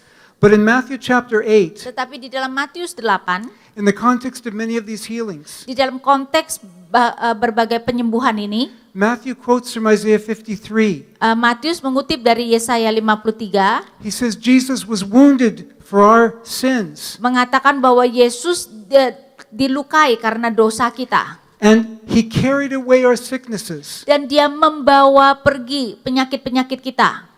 Well, the New Testament applies that passage to Jesus going to the cross. Dan Perjanjian Baru mengaplikasikan teks itu kepada Yesus pergi ke salib. Whether it's the healing of our body, Apakah itu penyembuhan tubuh kita? whether it's the salvation of our soul, Apakah itu keselamatan jiwa kita? whether it's the promise of the whole new creation to come, Apakah itu janji tentang mengenai keseluruhan ciptaan yang akan datang? any gift that he gives us Semua karunia yang dia berikan, anugerah yang dia berikan, is a gift that he can give us adalah anugerah yang dapat dia berikan kepada kita. because he paid for it. Karena dia telah membayar harganya. Jesus died for us. Yesus mati untuk kita. And whatever gift he gives us, Dan apapun karunia yang dia berikan kepada kita, let us be grateful to him, ya marilah kita bersyukur kepadanya. for nothing compares to his love. Karena tidak ada yang dapat dibandingkan dengan kasihnya. He says, John, don't stumble over me. Ya, Yesus berkata kepada Yohanes Pembaptis, jangan tersandung karena saya. Jesus came to the poor and the marginalized. Yesus datang kepada orang-orang yang miskin dan yang tersingkirkan. Jesus came to the sick to Yesus bring healing. datang kepada orang-orang yang sakit untuk menyembuhkan mereka. He didn't try to get the elite to like him. Dia tidak mencoba membuat mereka yang elit untuk menyukai dia. Jesus' mission was a mission to the cross. Misi Yesus adalah misi ke kayu salib. And for the sake of time, I'm skipping all this about faith, since I have just like 1 minute. The Gospels tell us about miracles as a foretaste of the kingdom. Injil menunjukkan kepada kita mukjizat sebagai cicipan awal akan kerajaan. And miracles are still a wonderful blessing today. Dan mukjizat masih merupakan berkat yang sangat indah saat ini. But the Gospels show us something deeper than miracles. Tetapi Injil menunjukkan kepada kita sesuatu yang lebih dalam dari mukjizat, The very climax of the Gospel story. yaitu klimaks daripada kisah Injil itu sendiri. At the cross, Di kayu salib, at the place where injustice seemed to prevail, di tempat di mana ketidakadilan sepertinya menang. at the place where it seemed that God was silent, Ya, di tempat yang sepertinya Allah itu diam saja. at the place where it seemed there was no miracle, Di tempat yang sepertinya kelihatan tidak ada mukjizat, God was still at work tetapi Allah tetap berkarya to bring about his purposes. untuk menggenapi rencana-rencananya. And he reminds us by the cross Dan dia mengingatkan kita dengan kayu salib that he is the God who is trustworthy, bahwa dia adalah Allah yang dapat dipercaya. and that whether we see a miracle right now Apakah kita melihat mukjizat saat ini or whether we don't, atau kita tidak melihatnya, real faith iman yang sejati is depending on the God who is dependable. adalah bergantung kepada Allah yang dapat dipercaya.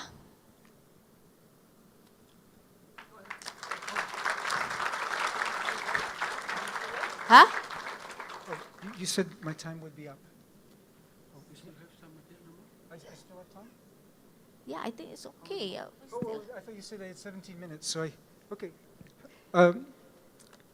He said I can talk a little bit more.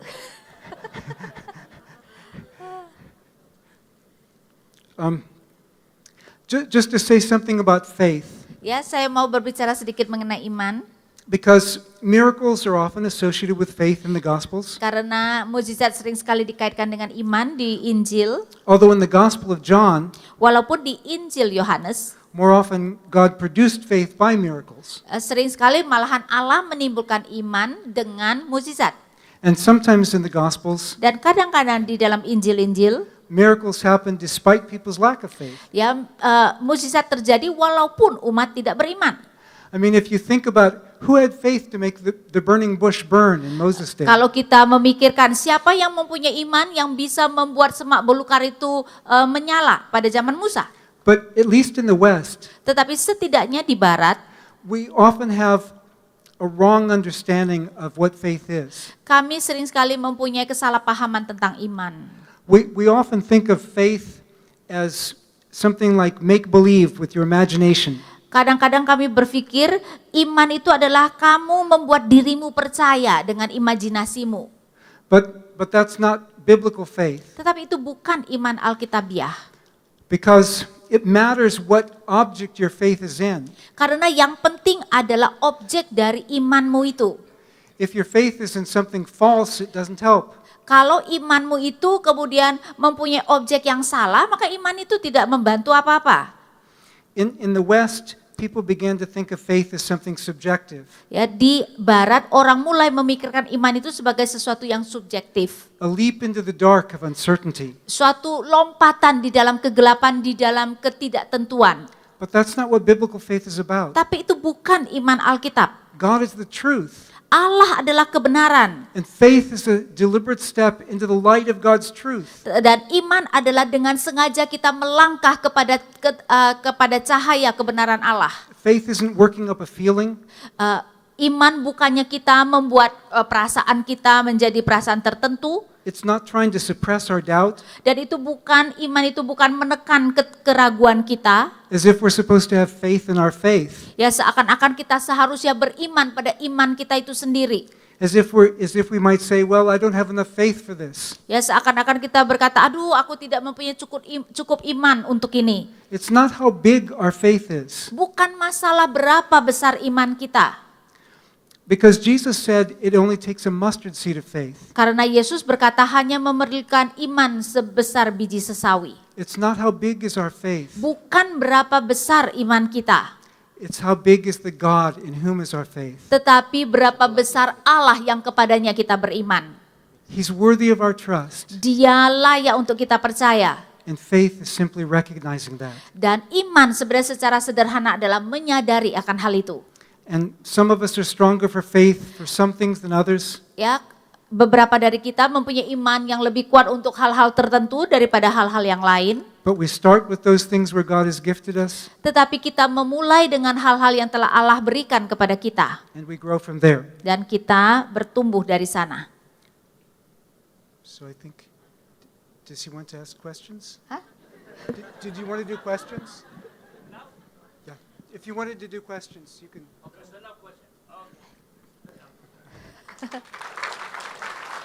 Oke. I thought we still have some material to be delivered. No more. I To skip. condensed. Jadi Bapak ini bilang dipadatkan. Iya. Ush. Sorry. Jadi dari apa yang saya dapat, ya, jadi kesalahan di sini, apa di sini nggak tahu saya. Ada 3 hal yang saya lihat dari kemarin. Ini udah 3 hari, bukan Rabu, Kamis, Jumat. Pertama, mujizat itu fakta. Yang kedua, sangat penting mujizat. Terutama dikaitkan dengan kerajaan Allah. Dan kemarin bolak-balik beliau mengatakan ini bukan untuk entertaining katanya, untuk kesuka-sukaan kita. Dan doa saya kemarin waktu pulang adalah kiranya kita semua mengalami banyak mujizat. Saya sendiri udah cerita sama beliau, sering mengalami banyak mujizat dalam KKR terbuka. Dan beliau mengatakan kemarin akan kutulis kesaksianmu katanya. Waktu tahun lalu di Stadion Panji, ada sekitar 5.000 yang datang, dan tidak ada atap, karena di lapangan terbuka. Dan saya berkata sama Tuhan, Tuhan sepanjang minggu, bahkan bulan ini terus hujan datang, dan seharian kemarin hujan, dan tadi pagi hujan, sore pun hujan. Kalau malam ini juga hujan, 106 alumni dari Jakarta akan gagal total. Lakukanlah mujizatmu Tuhan. Apa yang terjadi, yang gerimis itu tadinya seperti sudah kelihatan, jadi seperti menumpuk seperti bulan. Halo bulan katanya istilahnya itu. Dan tidak ada hujan. Tetapi begitu selesai ibadah kita, waktu kita pulang, hujan derasnya bukan main. Dan dia berkata akan kucatat ini katanya. Saya bilang masih banyak lagi kalau mau. Jadi kiranya kita mengalami banyak mujizat di Indonesia supaya kita tidak hanya mendengar. Nah, Bapak Ibu, ini banyak pertanyaan. Jadi saya tidak mau mengecewakan kalian untuk dikirim-kirim lagi pertanyaan ke depan. Karena beliau saya tahu kan, seperti kalian dengar, menjelaskannya agak begitu rupa. Kan? Maksudnya, ya tadi kan sudah saya usulkan apa? Ini bahasa Inggris ya. If the miracle is still happen until today, what is the term and conditions in order that we can experience healing miracle in our life? Kalau mujizat masih terjadi saat ini, apa yang menjadi kondisi dan syaratnya sehingga kita bisa mengalami mujizat itu, penyembuhan di dalam kehidupan kita? As we know that miracle is not common occasion that we can see in the day-to-day life. Karena kita tahu bahwa mujizat bukanlah merupakan hal-hal yang umum yang dapat kita lihat setiap harinya. In some settings,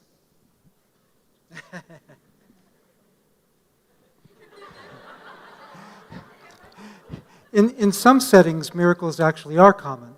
Ya, di dalam beberapa setting, beberapa tempat, mujizat itu menjadi sesuatu yang umum. Especially as in the Gospels and Acts where new ground is being broken for the kingdom. Terutama kalau kita melihat di Injil dan Kisah Rasul di mana penginjilan pertama itu dilakukan di suatu daerah. I had some friends, they just wanted to see God do mighty works. Ya, saya mempunyai beberapa teman di mana mereka mau melihat Allah melakukan perbuatan-perbuatan dahsyatnya. So they went to the poorest country that they knew, Jadi mereka pergi ke negara-negara termiskin yang mereka tahu. which at that time was Mozambique. Dan pada waktu itu adalah Mozambik. And they went among people who were not believers in Jesus. Ya, dan mereka pergi di tengah-tengah orang-orang yang bukan merupakan orang percaya. People who needed the gospel. Mereka yang membutuhkan Injil. For, I think it was a couple years, Untuk saya rasa kira-kira 2 tahun, one of them kept praying for people to be healed, ya satu dari mereka terus berdoa supaya orang disembuhkan. and nobody got healed. Tetapi tidak ada seorang pun yang disembuhkan. But finally, 1 week, Tetapi mendadak atau akhirnya 1 minggu, in just 1 week, hanya di dalam 1 minggu, 3 people were healed of blindness. ya 3 orang disembuhkan dari kebutaan. And then the miracles began to multiply. Dan kemudian mukjizat itu berlipat ganda. Why did God do so many miracles afterwards but not before? Kenapa Allah memberikan begitu banyak mukjizat setelah itu tetapi bukan sebelumnya? I think sometimes God wants us to see that we can't do them.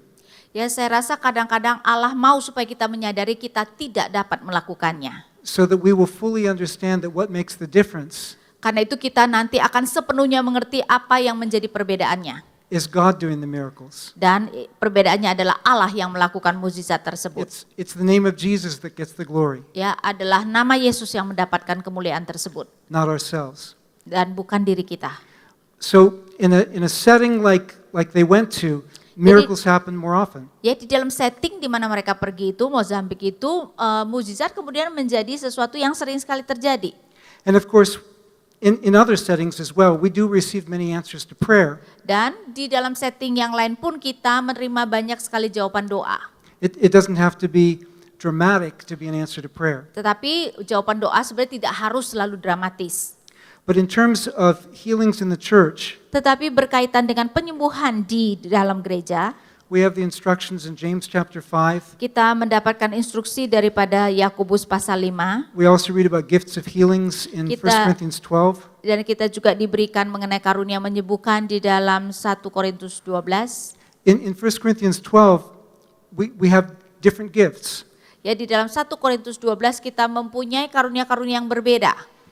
Some people have more of a gift for healing prayers than others do. Ya, yang lain mempunyai mungkin karunia yang lebih di dalam menyembuhkan daripada yang lain.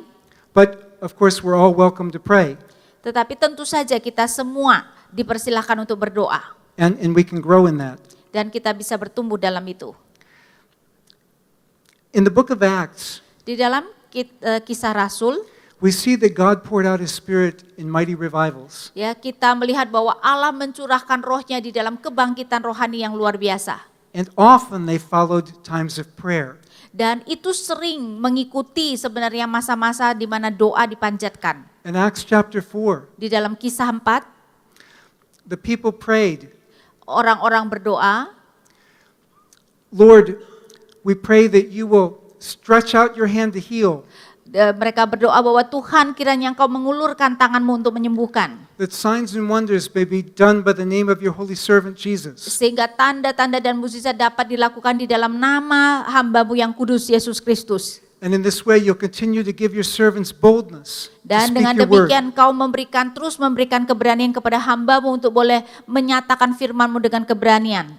In 4:31, Dan di dalam kisah 4 ayat 31, they were all filled with boldness. They were all Yeah. filled with the Spirit ya, semua mereka dipenuhi oleh Roh Kudus and began to speak the word with boldness. dan mulai memberitakan firman dengan keberanian. And they shared their possessions, Dan mereka berbagi harta mereka. and there was another revival. Dan terjadilah kebangkitan rohani. Let us seek God in prayer, Maka marilah kita mencari Allah di dalam doa, not just for our own gifts, bukan hanya untuk anugerah dan karunia kita, but for God to gift the whole body of Christ, ya, tetapi untuk Allah memberikan karunia-Nya kepada keseluruhan tubuh Kristus, that we may work together for His honor. sehingga kita dapat bekerja sama untuk kemuliaan-Nya. 1. Bagaimana pandangan Bapak soal beberapa ahli seperti William Barclay yang mencoba merasionalisasikan cerita mujizat namun tetap percaya kepada Alkitab? Injil adalah firman Allah. Sejauh mana penting mempercayai mujizat itu ada kaitannya dengan iman kita? Thank you.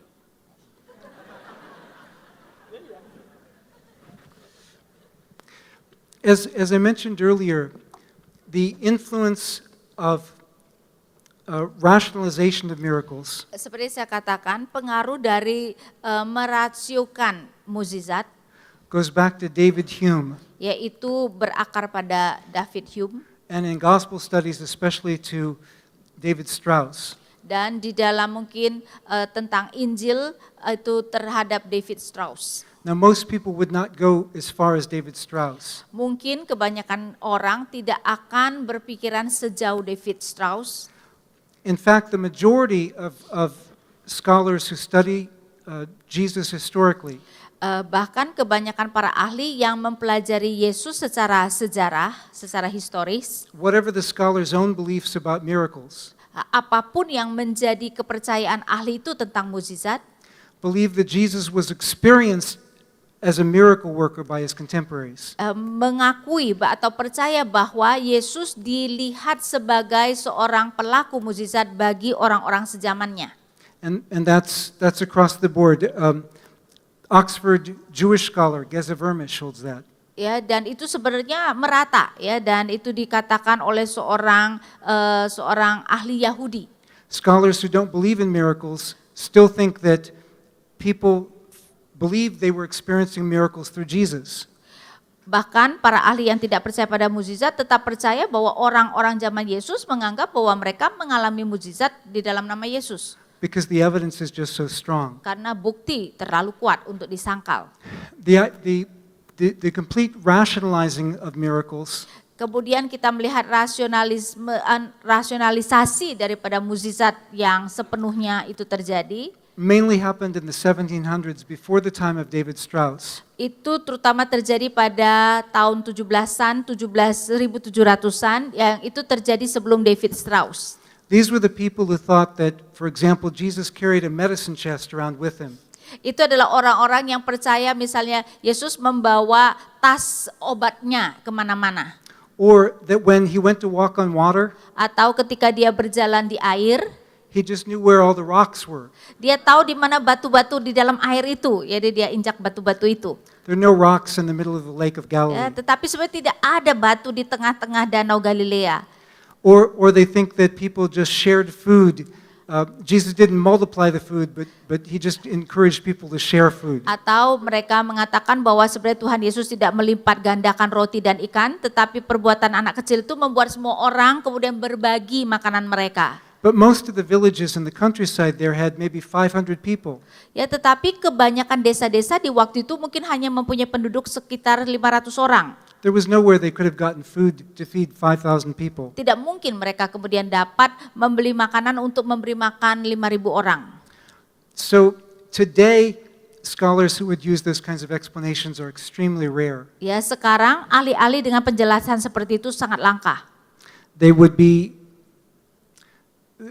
very unusual. Ya, jadi memang sangat tidak biasa lagi.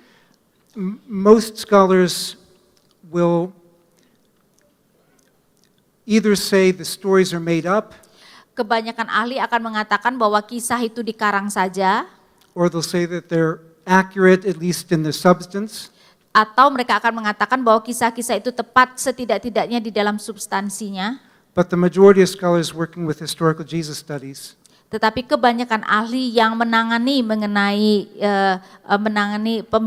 studi tentang Yesus do believe Jesus was experienced as a miracle worker. percaya bahwa Yesus dianggap sebagai pelaku mukjizat. And that is even the Jesus seminar, Ya, bahkan orang-orang Yesus seminar. even though they don't accept any of the particular stories. Ya, walaupun mereka mungkin tidak menerima kisah-kisah tertentu. And I could name the other scholars, but it would just be probably tedious for you. Yeah, I think Barclay is good for word study, not for miracle. Well,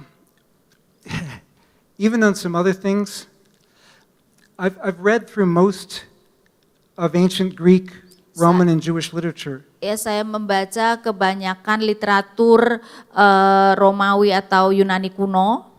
And often I wonder where Barclay gets his ideas, Dan kadang-kadang saya bingung dari mana tuh si Barclay mendapatkan idenya. because he's one of the few scholars that the background he cites I don't find anywhere in the ancient sources. Karena dia adalah salah satu di antara beberapa ahli yang apa yang dikatakan mengenai latar belakang itu tidak dapat saya temukan di dalam tulisan-tulisan kuno tersebut.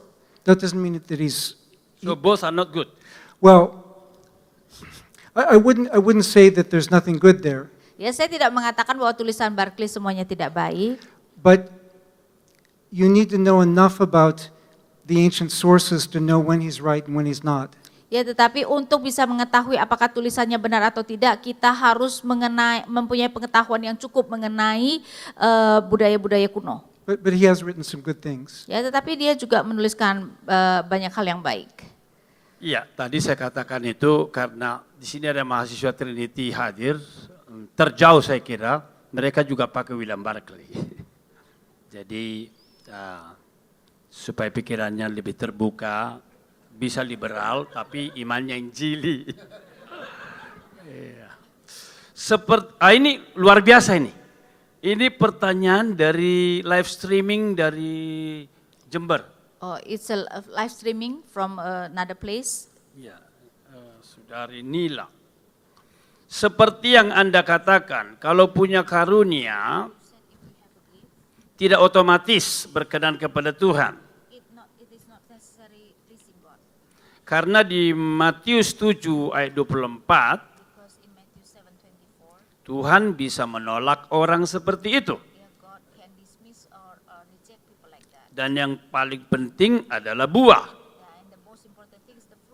Pertanyaannya, apakah buah itu tidak termasuk di dalamnya mujizat? That's all. When I'm using the term miracle, Ketika saya memakai istilah mukjizat, I'm actually using a fairly modern meaning of the term. ya saya memakai dengan sebenarnya menurut atau sarana modern. Because I'm addressing some modern questions. Karena istilah modern, karena kita sebenarnya menangani pertanyaan-pertanyaan atau masalah yang timbul di zaman modern ini. In the Gospels, we read about signs and wonders Di dalam Injil kita berbicara atau membaca tentang tanda-tanda dan mukjizat that draw attention to and point to the kingdom. yang membawa atau menarik perhatian kita dan menunjuk kepada kerajaan. Where it has the term that in English is translated miracles, Ya, sedangkan istilah yang kemudian diterjemahkan sebagai mukjizat ini it's expressions of power or God's mighty works. itu adalah ekspresi dari perbuatan dahsyat Allah. And the way that term is used in those contexts refers again to things that get people's attention. Dan bagaimana terminologi itu dipakai sebenarnya mengacu kembali kepada hal-hal yang menarik perhatian orang. But in terms of what comes from God's Spirit, Tetapi berkenaan dengan apa yang datang dari Roh Allah, obviously Galatians 5, the fruit of the Spirit tentu saja apa yang dikatakan di dalam Galatia 5, buah roh is from God. adalah dari Allah. In fact, in Paul's theology, Sesungguhnya di dalam teologi Paulus, everything good is from the Lord. ya segala sesuatu itu dari Allah, segala sesuatu yang baik adalah dari Allah. We're justified not by our own worthiness, Ya, kita dibenarkan bukan karena kelayakan kita, but by God's grace in Christ. tetapi karena kasih karunia Allah di dalam Kristus. We're given power to do ministry Kita diberikan kuasa untuk melakukan pelayanan, by God's grace in Christ. ya di dalam anugerah Allah di dalam Kristus. Our character is being transformed Dan karakter kita ditransformasikan, by God's grace in Christ. ya di dalam karunia Allah di dalam Kristus. And as He gives us gifts to build up one another in the body, Dan ketika Dia memberikan kita karunia untuk membangun tubuh Kristus, membangun sesama di dalam tubuh Kristus, that too is God's grace in Christ. itu juga karena anugerah Allah di dalam Kristus. So if I understood your question, Ya, jadi kalau saya mengerti maksud pertanyaan saudara, you're very right in what you're ya, pointing to. kamu sangat benar di dalam menyatakan itu juga adalah anugerah Allah. Ya, ada usul supaya dari floor sekarang. Silakan. Jadi yang Now it's question belum from the dijawab floor. pertanyaan jangan marah sama saya ya. Oh, Oke. Ya, not silakan. yet. No, but they are suggestion that we Direct. take from the floor. Nama saya Yoel. Saya mau bertanya, banyak kita yang bertumbuh dari background teologi, whether gereja Presbyterian atau gereja Injili, banyak kita yang bertumbuh di apa istilahnya, sangat ditekankan kedaulatan Allah di dunia ini, sehingga kadang-kadang kalau kita mau berdoa untuk orang sakit, kita rada ragu untuk secara boldly pray for healing. Karena ya itu kan kehendak Tuhan gitu, udah begitu aja. Apakah praktis yang lebih, apakah sebenarnya kita semua dipanggil untuk pray boldly for healing, atau ya bagaimana menurut Bapak gitu untuk He said in our circle, Presbyterian and Reform circle, we really believe in the sovereignty of God. And because of that, sometimes we are hesitant to pray for the healing because it's depend on the sovereignty of God. So does everybody is called to pray boldly for healing, or it's just for some people only? This is a very good question, Ini adalah pertanyaan yang sangat besar. because I can say that because I face the same struggle. Ya, saya menghadapi sebenarnya pergumulan yang sama. Karena itu kenapa saya katakan demikian. It's biblical to believe that God is sovereign, Adalah sangat alkitabiah percaya kedaulatan Allah. And yet we have many biblical examples of bold prayer. Tetapi kita juga mempunyai banyak sekali contoh Alkitab tentang dengan berani berdoa. I think if you know that you're being led by the Lord, Saya rasa kalau kamu mengerti atau mengetahui bahwa kamu dituntun oleh Allah, it's appropriate to act boldly. ya adalah tepat untuk kemudian bersikap berani di dalam doa itu. And so whatever ways we know the Lord is leading us, Ya, dan dengan cara apapun kalau kita tahu Allah sedang menuntun kita, we act boldly in those areas ya kita bertindak dengan berani di dalam area-area itu. and seek to grow in those ways. Ya, dan kita mencari untuk bertumbuh di dalam hal-hal itu. I was reading recently Saya baru-baru ini membaca the testimony of someone who was a leader in a revival movement a generation ago. seorang yang menjadi pemimpin di dalam kebangkitan di satu generasi yang lalu. He was very bold, Dia sangat berani, but sometimes he made mistakes. tetapi kadang-kadang dia melakukan kesalahan. He saw someone in a head brace, He saw, someone in a head brace, they couldn't move their head. ya, dia melihat misalnya ada orang yang tidak bisa menggerakkan kepalanya, And he was so eager, certain that they would be healed. dan dia begitu semangat percaya bahwa orang itu pasti disembuhkan. He ran up and grabbed their head, Ya, dia kemudian memegang kepala orang itu, and they started screaming in pain. dan orang itu kemudian menjerit dalam kesakitan. And he ran away before the police could get him. Dan dia lari sebelum ditangkap polisi. Joking. I'm serious. Ya, dia lari. Aduh.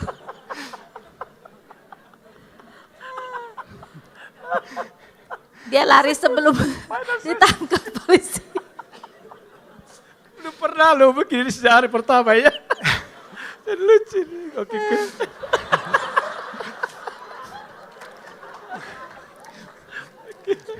He made some bad mistakes. Ya, jadi dia melakukan kesalahan-kesalahan yang buruk. But later on, Tetapi di kemudian hari, many people got healed through his ministry. banyak orang yang kemudian disembuhkan melalui pelayanannya. If we could balance the boldness with wisdom, Kalau kita menyeimbangi keberanian kita dengan hikmat, that would be so excellent. itu akan sempurna. And so we can all learn from one another's gifts, I think. Ya, jadi saya rasa kita bisa saling belajar dari karunia-karunia yang berbeda dari saudara-saudara seiman. I tend to err on the side of caution. Saya adalah orang yang lebih suka berhati-hati. But fortunately, God is bigger than we are. Ya, dan untunglah Allah jauh lebih besar dari kita. And sometimes, I remember one time I felt led to find somebody to pray for them to be healed. Dan saya ingat suatu hari saya terdorong untuk berdoa bagi seseorang supaya disembuhkan. And I felt like it was going to be on this one hallway in my college dorm. Dan saya merasa seperti dia akan ada di jalan di depan dorm, di depan asrama college saya. And I found a person there, and so I asked him, Dan do saya you need to be healed? Dan saya menemukan orang itu dan saya bertanya, kamu butuh disembuhkan nggak? He said, well, yeah, I've had this back problem, Ya, dia mengatakan, ya saya ada masalah di punggung saya, di pinggang saya gitu. but I don't know if it helps to pray. I've prayed before. Ya, tapi saya tidak tahu apakah sebenarnya berhasil kalau didoakan. Saya sudah pernah mendoakannya. I said, well, let's just see what happens. Ya, jadi saya mengatakan, oke lah, mari kita berdoa dan lihat apa hasilnya. And I started to pray, Dan saya mulai berdoa, and then I realized, dan kemudian saya sadar, oh, I knew the Lord was leading me to go pray for somebody, ya, saya tahu bahwa Allah menuntun saya untuk berdoa bagi seseorang, but I don't know how to pray for this. tapi saya tidak tahu bagaimana mendoakannya. And while I was still trying to figure it out, Dan ketika saya masih berpikir-pikir apa yang harus saya he lakukan, started shouting, I'm healed, I'm healed. dia kemudian berteriak, aku sembuh, aku sembuh. And I said, wait, Lord, I'm not ready.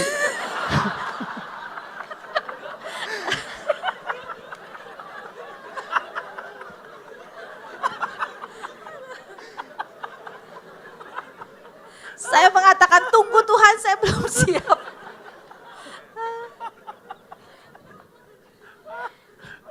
Ini sangat good joker kita.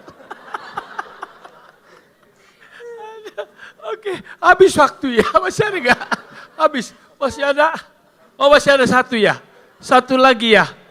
Oke, tapi memang luar biasa malam ini ya. Nggak pernah kita ngakak begini loh. Oke, silakan. Ya, terima kasih. Nama saya Bastian. Saya mempunyai 2 pertanyaan. Pertanyaan pertama adalah, Yes, two Di- question. oke, Indonesia memiliki banyak agama We have a dan lot of religion in Indonesia. banyak kejadian supranatural terjadi. Kemudian, bagaimana kita dapat meyakinkan bahwa kejadian supranatural yang dialami oleh orang Kristen itu dilakukan oleh Tuhan yang benar? Bagaimana meyakinkan itu kepada orang lain? Oke, pertanyaan kedua, mujizat yang terjadi di Indonesia ini, khususnya di kalangan orang Kristen, ada beberapa gereja yang menekankan bahwa dengan media tertentu, mujizat itu terjadi. Dan membuat orang Indonesia sekarang ini meyakini bahwa dengan media tersebut, mujizat akan terjadi. Dan ini akan membuat terpecahnya Kristen di Indonesia. Dan juga membuat orang lain memiliki pengajaran yang salah. Dan bagaimana kita harus meyakinkan bahwa mujizat yang truly miracles, itu mujizat yang benar-benar terjadi adalah mujizat yang tanpa media, bahkan tanpa media pun Tuhan bisa melakukan hal itu. Terima kasih. Bagaimana meyakinkan bahwa Tuhan dapat melakukan mujizat bahkan tanpa media, seperti itu.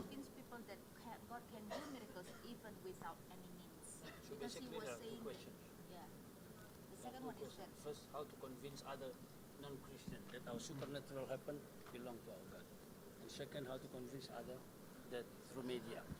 But actually, the first one is more like, how do we know it is a supernatural from God or not?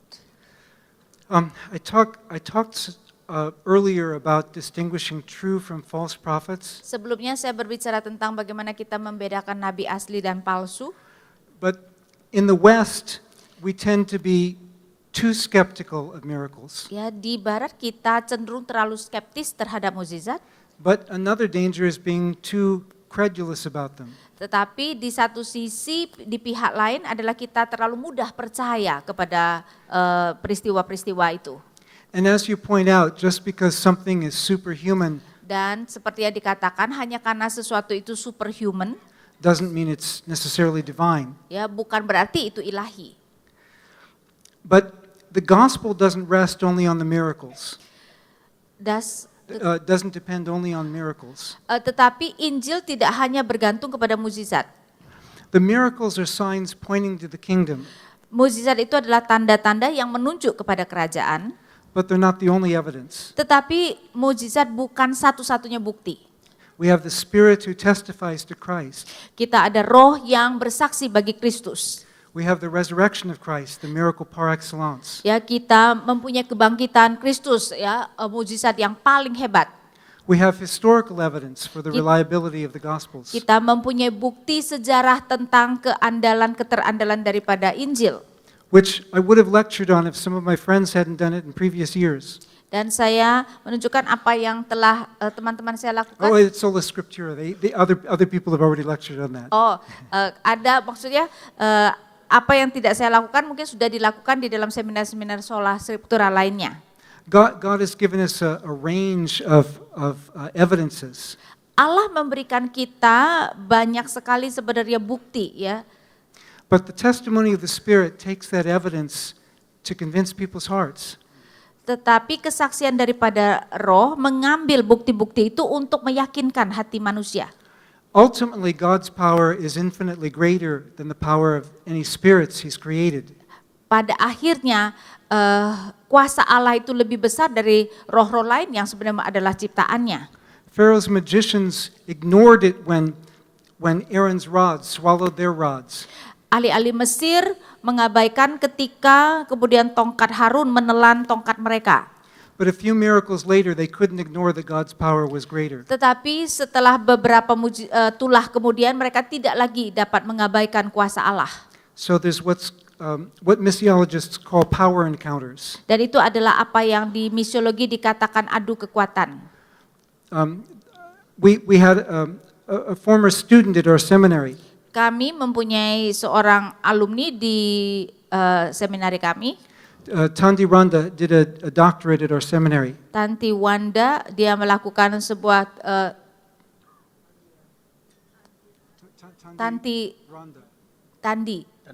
Tandi Randa, ya dia melakukan PhD ya di sekolah kami. And he has been ministering in parts of Indonesia where there are many spirit practitioners. Ya dia melayani di tempat banyak sekali orang-orang itu bermain dengan roh.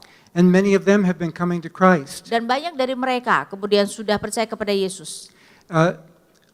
I think it was last year he baptized 28 of them who had abandoned their witchcraft practices and turned to Ya, Christ. saya rasa tahun lalu dia membaptis 28 dukun-dukun sihir tersebut yang kemudian bertobat. What was the second question about again?